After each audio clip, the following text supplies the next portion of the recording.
कड़कड़ाती सर्दी, तालाब के किनारे मिट्टी का छोटा सा घर, दीवारों की दरारों से ठंडी हवा अंदर घुस रही है। एक फटी रजाई में श्यामू और उसकी बेटी गुड़िया दुबके बैठे हैं। पिताजी, घर में राशन भी खत्म हो गया और जलाने को लकड़ी भी नहीं बची। कल सुबह क्या खाएंगे? ठंड कैसे काटेंगे? आज पूरा दिन गांव में भटका पर कोई काम ही नहीं मिला बेटा। जेब खाली है, दिमाग सुन्न पड़ा है।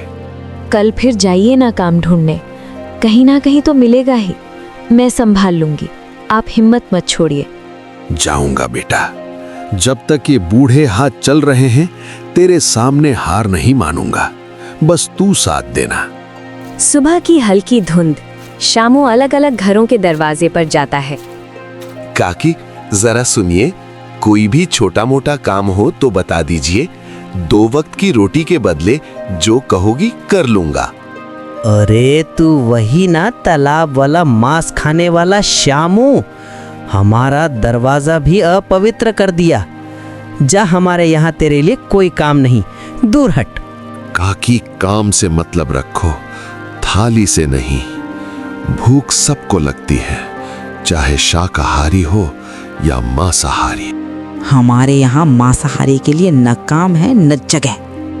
काका, खेत में मजदूर चाहिए हो तो रख लो, जो मजदूरी ठीक लगे दे देना। बेटी के मुंह पर ताला लग गया है भूख से। तेरे जैसे को खेत में घुसने दूंगा तो पूरी फसल अपवित्र हो जाएगी। हम शाकाहारी हैं, मांस खाने वालों को काम देना पाप समझते हैं।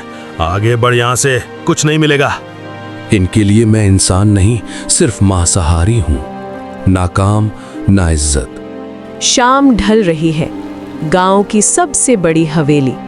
श्यामू हिचकते कदमों से आंगन में प्रवेश करता है। आजा श्यामू, क्या हाल बना लिया है अपना? लगता है बहुत बुरे दिन चल रहे हैं तेरे। बोल, क्या काम है? सेठ जी, घर में न अनाज बचा है न लकड़ी। बेटी 2 दिन से आधा पेट खा रही है। अगर आप 200-300 उधार दे दें, मैं मेहनत करके मूलधन लौटा दूंगा। पर एक बात साफ कहता हूं, ब्याज मैं जिंदगी में नहीं दूंगा। ना ब्याज को सही मानता हूं। बाहरे, जेब में फूटी कौड़ी नहीं और बातें उसूलों की। बिना ब्याज के रुपए दूंगा तो मेरा क्या फायदा? मैं कोई धर्मशाला चलाता हूं क्या? फायदा ये होगा सेठ जी कि एक मजबूर की जान बच जाएगी। आपकी तिजोरी से कुछ नहीं घटेगा, पर मेरे घर का चूल्हा जल उठेगा। ऊपर से जब दूंगा अपनी खुशी से दूंगा, पर उसे ब्याज नहीं कहूंगा। ठीक है, मान लेते हैं तू ब्याज नहीं देगा, पर मैं भी सेठ हूं, मुफ्त में दया नहीं बेचता। तेरे लिए एक अलग तरह की शर्त है मेरे पास। कैसी शर्त सेठ जी? सीधी बोलिए, घुमा फिरा कर नहीं समझता मैं। अभी जो रुपए मांगे हैं पूरे दे दूंगा, न ब्याज न कुछ और। लेकिन अगर 1 महीने के अंदर अंदर तूने पैसा वापस नहीं किया तो बदले में तेरी बेटी का ब्याह मुझसे होगा। क्या मेरी बेटी आपसे? सेठ जी, आप उसकी बाप की उम्र के हैं। लड़की कोई कर्ज की रसीद नहीं होती जो पैसे के बदले थमा दी जाए। ये कैसी बात कर रहे हैं आप? अरे मना कर दे, कौन जबरदस्ती कर रहा हूं? बिना रुपए के भी रह सकता है तू। भूख और ठंड से दोनों की जान जाती है तो जाए, मैं तो बस सौदा रख रहा हूं। एक तरफ रुपए, दूसरी तरफ तेरी बेटी, चुनना तुझे है। गरीब के लिए हमेशा 2 बुराइयां ही बचती हैं सेठ जी।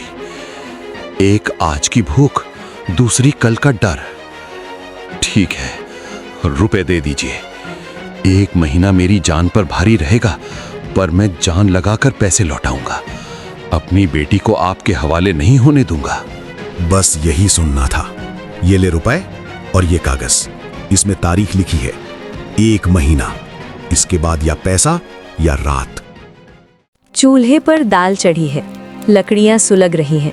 घर में महीनों बाद रसोई की महक है, पर श्यामू के चेहरे पर चिंता साफ दिखती है। पिताजी, आज तो लग रहा है जैसे कोई त्योहार आ गया हो। अनाज भी आ गया, लकड़ियां भी, चूल्हा भी जल रहा है। आपने तो कमाल कर दिया सच में। सामान आ गया है बेटा, पर इसकी कीमत इतनी भारी है कि सीना दबा जा रहा है। आज जो रोटी हम खा रहे हैं ना, उसके बदले मैंने तेरी पूरी जिंदगी दांव पर लगा दी है। और ये बात बताने से पहले ही मैं खुद से शर्मिंदा हूँ।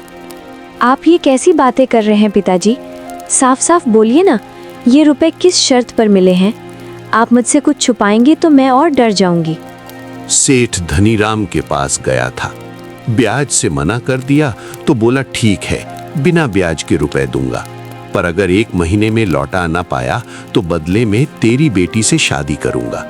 मैंने लाख मना किया, पर पेट की आग और ठंड ने मेरा मुंह बंद कर दिया। मतलब आज हमने भूख से जान बचाई और 1 महीने बाद मेरी जान की बारी आएगी। मैं जानती हूँ आप मजबूर थे, पर अब हमें भी मजबूरी का जवाब बनना पड़ेगा। रोने से कुछ नहीं होगा पिताजी, रास्ता ढूंढना पड़ेगा। रास्ता तेरे सामने है, साफ साफ कह रहा हूं। न गांव वाले काम देते हैं, न खेत में घुसने देते हैं। 1 महीना पलक झपकते निकल जाएगा और पैसा इतना बड़ा है कि अकेले मेरे बस की बात नहीं। पिताजी, आप हमेशा कहते थे कि माँ के हाथ से सीखा हुआ आपका मटन गांव में सबसे अच्छा बनता है। आपने ही तो बताया था कि जब मेले में आप मटन बनाते थे, लोग उंगलियां चाटते रह जाते थे। क्यों ना हम वही मटन बेचें? इस गांव में जहां लोग मुझे छूने से कतराते हैं, वहां मेरे ठेले से मटन की प्लेट उठाएंगे। नहीं, यहाँ नहीं, पास वाला राजपुरा याद है ना, जहाँ मेलों में मटन कबाब सब खुलकर बिकता है। वहाँ लोग मांसाहारी हैं, उन्हें स्वाद की कद्र है, जात पात की नहीं। सेठ से जो रुपए लाए हैं, उनका थोड़ा हिस्सा ठेला, बर्तन और माल खरीदने में लगाइए। अगर किस्मत ने साथ दिया तो कर्ज भी उतर जाएगा और हमारी इज्जत भी बच जाएगी। तू छोटी है पर बहुत समझदार है गुड़िया, सही कह रही है। कर्ज में डूबने से अच्छा है उसी से धंधा खड़ा कर ले। चल, कल सुबह ही राजपुरा चलेंगे, तेरे बाप के हाथ का मटन आजमाएंगे दुनिया पर। राजपुरा गांव का चौराहा, पुराना किराए का ठेला, उस पर चूल्हा और बड़ी देग। मटन की खुशबू ठंडी हवा के साथ फैल रही है। आओ भाइयों, गर्मा गर्म मसालेदार मटन ठंड में जिस्म गर्म कर देगा, रोटी के साथ भरपेट खाने लायक। पहले कभी नहीं देखा तुझे यहाँ, कहाँ से आया रे? और मटन तो सच में दूर से ही सुगंध मार रहा है। पास के गांव से हूँ मालिक, वहां मेरे लिए न काम है न इज्जत, बस मांसाहारी कहकर अलग कर देते हैं। सोचा जिस चीज के लिए तिरस्कृत हो रहा हूँ वही बेचकर पेट पालूं। 1 प्लेट चख लीजिए, अच्छा ना लगे तो पैसे मत देना।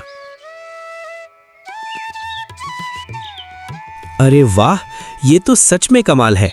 मसाला बिल्कुल बराबर, मटन नरम और घी की खुशबू अलग। शहर के होटल वाले भी ये स्वाद नहीं दे पाते। तू तो भाई सीधा दिल पे वार कर रहा है। अच्छा, तो मेरे लिए भी 1 प्लेट लगा दे। नाम लिख लूं क्या तेरी देख पर? रोज शाम को यहीं जमाया करेंगे। देखिए पिताजी, लोग तारीफ कर रहे हैं, शायद सच में हमारे अच्छे दिन शुरू हो रहे हैं। अगर ऐसी ही भीड़ रही ना बेटा, तो सेठ का कर्ज भी उतरेगा और तेरे बाप की झुकी कमर भी सीधी हो जाएगी। बस स्वाद बना रहे, यही दुआ है। 2 हफ्ते बाद सफेद दाढ़ी वाले बुजुर्ग रामदीन चाचा आकर बैठ जाते हैं। बेटा, तेरे हाथ का मटन तो पूरे गांव में चर्चा का विषय बन गया है। आज सोचा खुद चख लूं कि लोग फिजूल में तारीफ कर रहे हैं या सच में हुनर है। आप जैसे बुजुर्ग का ये कहना ही मेरे लिए सबसे बड़ा इनाम है चाचा। आप बताइए, नमक मसाला बराबर है ना? नमक मसाला तो ठीक है ही, सबसे बड़ी बात यह है कि तू ईमानदारी से कमा रहा है। सुना है किसी सेठ के चंगुल से निकलने के लिए ये ठेला लगाया है तूने। घबराना मत, जब तक हमारा दान चलेगा तेरी देख खाली नहीं रहने देंगे। आपके जैसे लोगों का भरोसा ही मेरी सबसे बड़ी पूंजी है चाचा। अब तो बस यही चाहत है कि एक दिन ढाबा खोलूं और बोर्ड पर लिखूं, शामू मटन वाला, राजपुरा वालों का अपना ढाबा। एक दोपहर एक कार आती है, उसमें से एक आदमी निकलता है, लगभग 45 से 50 साल का। भाई, 1 प्लेट गर्मा गर्म मटन देना जरा। सफर लंबा था, पेट भी खाली है और तेरी देख की खुशबू ने तो और भूखा कर दिया है। जरूर मालिक, अभी देख से निकाल कर देता हूँ गरम गरम। पहली बार आए हैं क्या यहाँ? हाँ, पहली बार, पर खुशबू कुछ जानी पहचानी सी लगी, इसलिए रुक गया।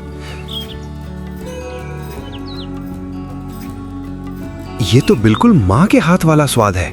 वही मसाला, वही देख की खुशबू। कमला माँ के बाद ऐसा मटन तो कभी नहीं खाया।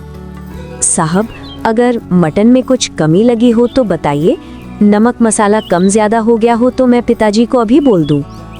नहीं बिटिया, कमी नहीं, ज्यादा है प्यार और यादों की। बस एक बात पूछनी है तुम्हारे पिता से, अगर बुरा ना माने तो। भाई नाम क्या है तुम्हारा और किस गांव के हो? नाम श्यामू है, लोग अब श्यामू मटन वाला कह देते हैं। तालाब किनारे वाले गांव से आता हूँ, वहाँ न काम मिला न इज्जत, तो यहाँ ठेला लगा लिया। और तुम्हारी माँ का नाम क्या था और पिता का? माँ का नाम था कमला और बापू का भोला। दोनों अब इस दुनिया में नहीं है, पर आपको ये सब क्यों जानना है? क्योंकि कमला और भोला मेरे भी माँ बाप थे। मैं विजय हूँ, तेरा बड़ा भाई, जिसे तूने शायद बचपन में भगवान के पास समझकर भुला गया होगा। भैया, पर माँ तो कहती थी मेरा एक भाई था जो बचपन में ही मर गया, तो फिर आप? मरा नहीं था श्यामा, अकाल में मजबूरी में मुझे एक शहर वाले व्यापारी के साथ भेज दिया गया। तू छोटा था इसलिए तुझे सच नहीं बताया गया। बाकी बात तेरे घर चलकर बताता हूँ। यहाँ भीड़ है, आज की रात हम भाइयों की होगी। श्यामू शुरू से अंत तक सेठ वाला किस्सा, ठेला, राजपुरा सब बता देता है। मतलब आधा से ज्यादा कर्ज तू अपने दम पर उतार चुका है, बस थोड़ा हिस्सा बचा है। अब आगे की चिंता छोड़ दे।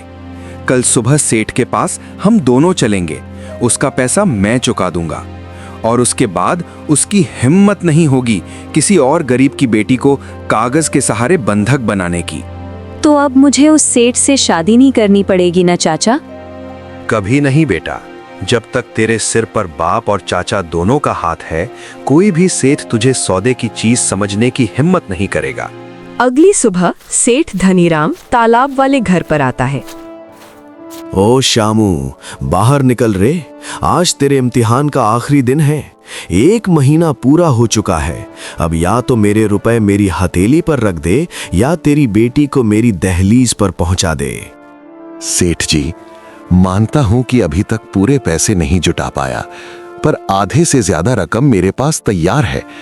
अगर आप 2 हफ्ते और की मोहलत दे दें तो मैं आपका सारा पैसा ईमानदारी से लौटा दूंगा। बस मेरी बेटी को इस सौदे से अलग रखिए।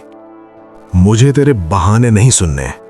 मुझे तो बस ये कागज दिख रहा है जिस पे तेरी अपनी साइन है कि 1 महीने में पैसा नहीं लौटा तो बेटी मेरी। अदालत भी यही मानेगी। सेठ जी, पहले ये तो जान लीजिए कि किसी की भूख और ठंड का फायदा उठाकर उससे करवाए गए साइन को कानून में मजबूरी की साइन कहते हैं, सौदा नहीं। और रही बात पैसों की, तो आपका मूलधन अब सीधे आपके हाथ में नकद जाएगा। गिन लीजिए, जितना पैसा आपने दिया था उतना ही है, ना 1 रुपया कम ना ज्यादा। तू आखिर है कौन जो ये गरीब मटन वाले का इतना बड़ा कर्ज यूं ही उतार रहा है? मैं इसका बड़ा भाई हूँ, जो सालों पहले तुम्हारे जैसे ही लालचियों की वजह से घर से बिछड़ गया था, और अब मेहनत करके इतना कमा लिया है कि अपने भाई की इज्जत को गिरने नहीं दूंगा। कर्ज अब चुक चुका है, और अगर आज के बाद तुमने किसी भी गरीब की बेटी पर हक जताने की कोशिश की तो मुकाबला थाने और अदालत में होगा। धनीराम चुपचाप थैला लेकर चला जाता है। कुछ महीने बाद राजपुरा चौराहे पर अब पक्की दुकान है। बोर्ड पर लिखा है श्यामू दा ढाबा, मटन स्पेशल। देख श्यामा, थैले से शुरू हुआ सफर अब ढाबे तक पहुंच गया। मेज, कुर्सी, बोर्ड, भीड़ सब बता रहे हैं कि तेरा हुनर लोगों ने अपना लिया है। कभी कभी सबसे कड़वी ठंड, सबसे गहरे जख्म और सबसे बड़ी तन्हाई मिलकर इंसान को वहां पहुंचा देती है जहां उसका हक होता है, बशर्ते वो हार न माने, अपने हुनर और अपने लोगों पर भरोसा बनाए रखे।